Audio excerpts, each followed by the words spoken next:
Thanks very much. You know me all for 5 seconds, and I'd already like to ask you to humor me a little bit. I'm going to try something a little bit risky here as an entrepreneur.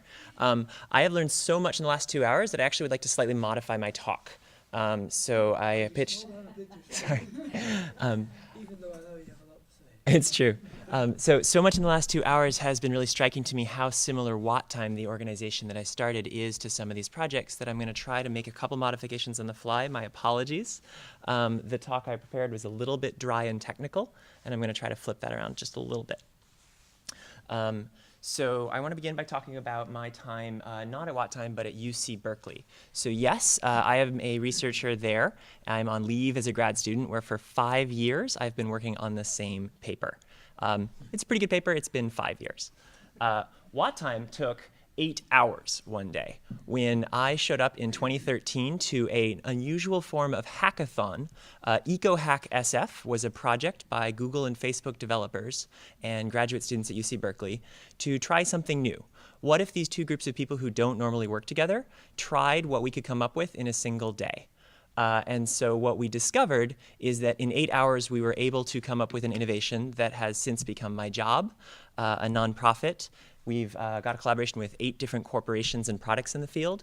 And what we are essentially doing is democratizing the power grid, which is interesting because that was not what we intended to do. And so the talk I was going to give here, which I will get to a little bit, is about the difference between what we were able to accomplish in 5 years in one hat I wear and in 8 hours in another hat I wear with the same 2 teams, and what made that so much faster. But I think it's also very interesting just to pause and talk about what WATTTIME does in light of some of the things we have learned here today. We essentially are an info-communist organization, this is the first room I've ever been in that I've heard that phrase kicked around. What we are doing is making it possible for anyone to coordinate policies as if they were a government on the power grid. So traditionally, the power grid has not only been something that a guild of specialized researchers control all the knowledge about, it's also been a very odd culture of individuals who have certain beliefs about how humans act, who have all the power to pass policies. So you don't know this about your own utility, but they have very complicated behavioral models of your opinions, and they're a very specific form of Western civilization. I'm going to mangle some of the technical terms, but it is very true that they are misguided about how many people believe energy should work. And we know this because at the end of WATTTIME's first day, we had developed a tool to let you decide what was going to happen a little bit on your local power grid. Specifically, most people around here, we assumed, care about climate change.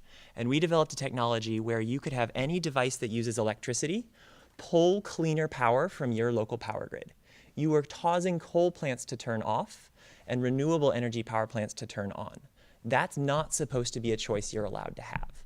The power grid, however, is open source. Even though you're not intended to have control, we know all the algorithms it runs on, and we are essentially able to hack it in an unauthorized capacity and cause power plants to turn on and off in something much like voting. So we were pretty proud of ourselves, and we thought this would be a fun little project, and we would run all our washing machines on renewable energy because that was cool. What we didn't really realize we were getting into is that this opened up a whole new form of debate in the power grid, where people who are not used to having an opinion were suddenly being asked questions they would never be asked before. For example, you can tune the WATTTIME algorithm to minimize CO2 emissions. If you care about climate change, that's now a power you have if you use WATTTIME-enabled equipment. You can also tune it to minimize drought. It is also possible, because power plants use so much of California's water, to set your washing machine to run on low drought setting. These are not choices people are used to having. These are also not choices that are supposed to be up for a public democratic debate. These are supposed to be things where the power grid tells you how it's going to be. And so what we've discovered is that a few hackers were able to crack open this system and give people a choice that they weren't used to having. And that actually really frightened industry and has meant that we're in a very unusual position of not using money, which is what they assume you care about, to run the power grid, but actually allowing people to have these very unusual kinds of choices. And so I think the connection here is that as hackers, what we discovered is we're not just doing research collaborations. The particular type of research we were doing actually allowed us to essentially pass public policy without a legal debate. And so it's not democracy exactly, but it is the power of the crowd. And so I think we tripped over a novel form of research collaboration that allows us to act on it much more quickly. So I apologize for the diversion, but I thought that was an interesting story, and it would be, I think, very applicable to healthcare. Here's how I think it's applicable. It took me 5 years to discover anything about the topic I originally was intending to research at UC Berkeley. It took us 8 hours to crack open this entire new puzzle in data. What is the difference? I would like to submit that the difference is something people usually don't think about, the power of small data. So modern econometrics is becoming increasingly obsessed with the notion of small data. This is not a topic you will hear discussed outside of essentially Harvard and Berkeley. Even Stanford is not really getting on board. But we think what this is doing is allowing research to be guided more directly by what it can do, by relaxing on the question of what you want to research. Essentially, you let the data guide what question you should be asking, instead of beginning with a traditional scientific model of saying, here is our hypothesis, here's the thing we want to research. By giving up a little bit of control and throwing out data, we've been able to discover things much more quickly that are more tied to actionable-oriented policy that you can pass right now. How does it work? Oh, and sorry, disclaimer, I don't know anything about healthcare. So health economists have certainly applied these methods to health, but I'm going to mangle some of the technical terms. My background is energy. Apologize in advance. So economics grew out of a field that got a lot of things wrong. If you sort of think of the list of things that economists should be able to know about, pretty much anything you can name has historically been really, really badly estimated by our models. And so for a long time, economics grad students got used to being the laughingstock of social scientists because we weren't real scientists. We were making a lot of things up. Until one graduate student, Esther Duflo at MIT, got very frustrated with this and tried something sort of radical. She was sort of the first hacker in modern economics. She decided to throw out the entire field and start over and see how quickly she could reproduce it using methods where we knew for a fact that what we studied was true. So we essentially threw out all of theory about 10 to 15 years ago and started over, and what we tried to do is, instead of having an answer for every question, only answer the questions we were sure of and just not, as a field, try to have an answer to everything. So it's a radically, radically different way of doing science. And modern economics now is mostly about throwing out bad data, and most of our time we spend choosing what not to study. But the new results in the last 10, 15 years, we are really sure of in a way that social science has not traditionally been able to do. And so what we call this is the credibility revolution. Any paper published before the credibility revolution to a young PhD or failed PhD economist like me is considered to be deeply suspect. And any paper that uses this certain approved method, this post-credibility revolution method, you know you can really count on like a rock. There are fewer of them. Sometimes they are not on the most interesting subjects because you can only research things that have certain quality levels. But if you read one of these papers, you know you can trust it. So this is a radical pendulum because this is such a dramatic shift. And it's interesting that where this came from to be at a health conference is that we began trying to reproduce our field based on a cartoon model of how we assumed biomedical research goes. So we were almost moving from fetishizing physics with its big complicated models that actually don't work very well in social science to fetishizing the clinical trial. So we now talk about the gold standard of a randomized controlled trial, and economists are almost freakishly obsessed with the notion of true randomness. And so everything that I am able to say now, coming back to the health field as a tool that I think is genuinely useful to you, is what you can get if you throw out everything that is a data point that doesn't meet this freakishly high quality standard for randomness.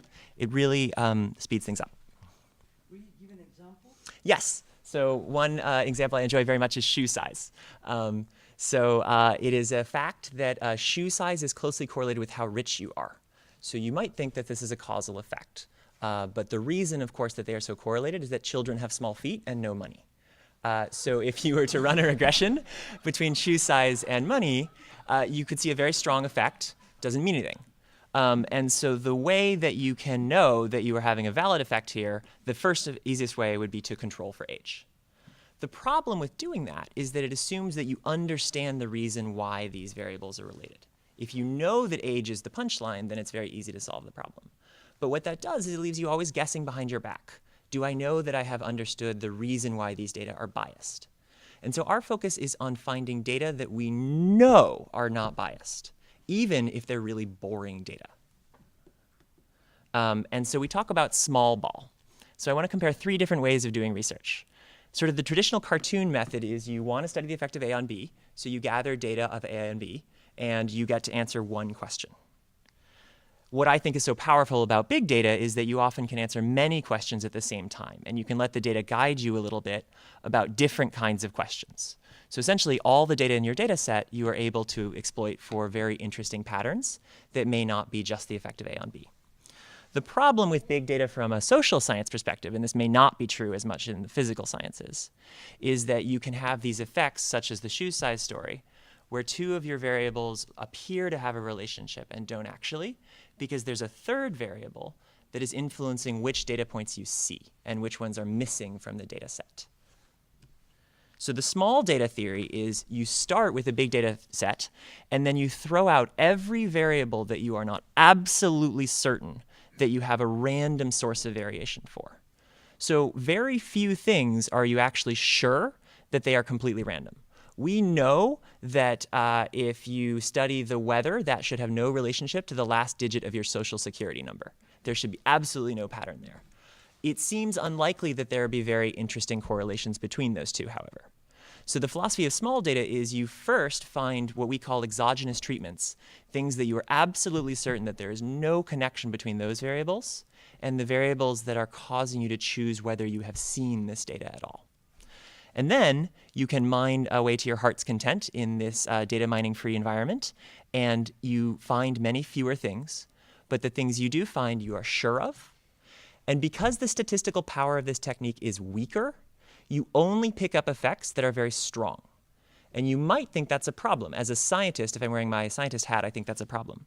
As an entrepreneur, however, only being able to find a small number of very powerful effects, I think, is something that Steve Blank would really approve of.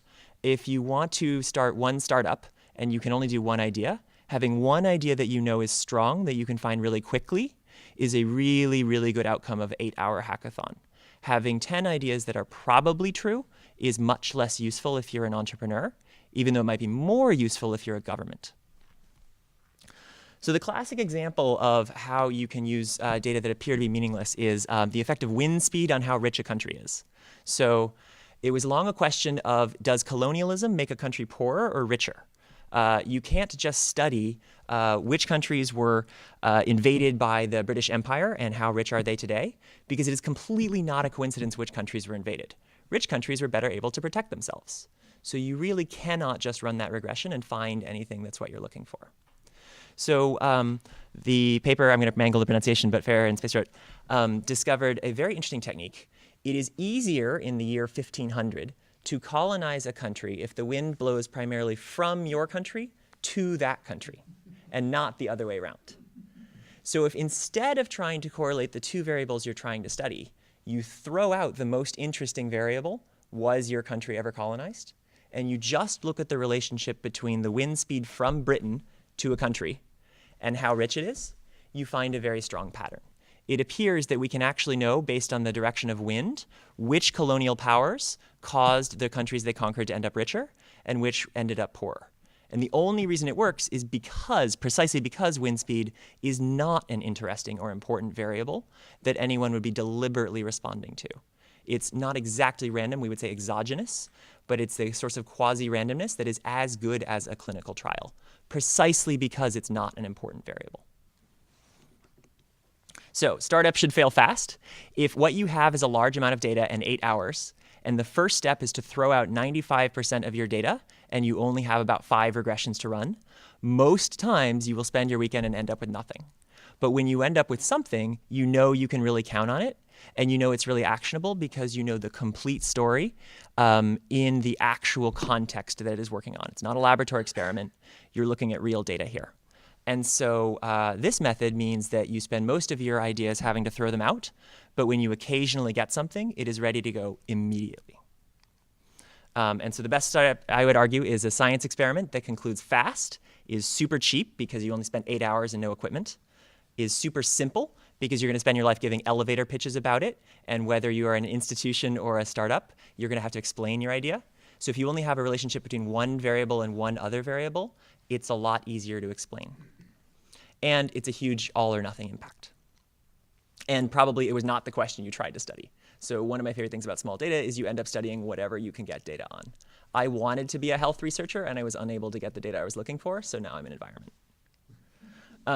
So the WATTTIME method of collaborative innovation is essentially you find some large data sets, you throw out most of your data, everything that is not completely random, you mine it for some causal relationships, and literally by the end of the day, you should know whether there is a policy that is interesting to pursue or not. And the best part from an open collaboration perspective, since that is so cheap, we literally had no budget for 2 years. We literally ran on a $0 budget with a 100-person organization. After our 8th corporate partnership, we started raising some money, but we never had to go to investors. So we are a nonprofit organization, and what that means, we can give away all our patents for free. We have no need to finance things that way. And that's what I think you can do if you have no research budget. I don't have a ton of time here, and I'm not a medical expert anyway, but I wanted to highlight some examples that economists have come up with for how this might be applicable to healthcare. All of them involve a variable you wouldn't think is important being a way to study that is something that is totally not related to that variable. So my favorite example is if hospitals waste money because they are badly incentivized. Picture 2 hospitals. One of them has a cost plus pricing, so the higher their costs, the more money they make. Maybe they're a for-profit company. The other gets paid by the bed, and they get to save any money that they save. Maybe they're a nonprofit or a specially incentivized hospital. That means one hospital has a reason to waste money, and one hospital has a reason to save money. Now, the normal punchline would be, this is terrible. We've gotten the incentives wrong. People are getting sick. In this framework, that's fantastic, because what it means is if you pick a different treatment, there is a different probability that one hospital will deliberately assign a treatment when they shouldn't have, and the other hospital will deliberately not assign it when they should have. What you can now do is a random experiment even on medical treatments that it would be unethical to deliberately experiment on. So you can use techniques like this, if you happen to have access to data like this, to run a large number of experiments that are extremely fast and will only yield results if they definitely work to a large degree. What's cool about this is that you could theoretically do this with every single medical treatment that has a price tag in a modern hospital. So if you had the right data set, you could mine every form of medical treatment that we have, and presumably you would find some interesting stories, and you'd have no control over what those stories are going to be. Similar tactics, we talk about natural experiments. If Occupy shuts down a port, ships don't come in that day. That means you have a really nice experiment on asthma rates and the relationship between pollution and asthma, where you have no control over the fact that that experiment happened. So that is the kind of experiment that we do. And of course, there's no research budget other than finding the data set. And so I would argue that this can, with the right data, which I do not have, actually become a generalizable medical research technique. But I won't pretend to say that I know enough to implement it myself. And I just want to say thank you. And if any of this is useful to you, here are some interesting resources for modern econometrics. My thought is that given so much of the open data going on in this room, it is very possible someone here has some real use for these methods and could quickly and easily discover something that I don't have the ability to do. Thanks so much.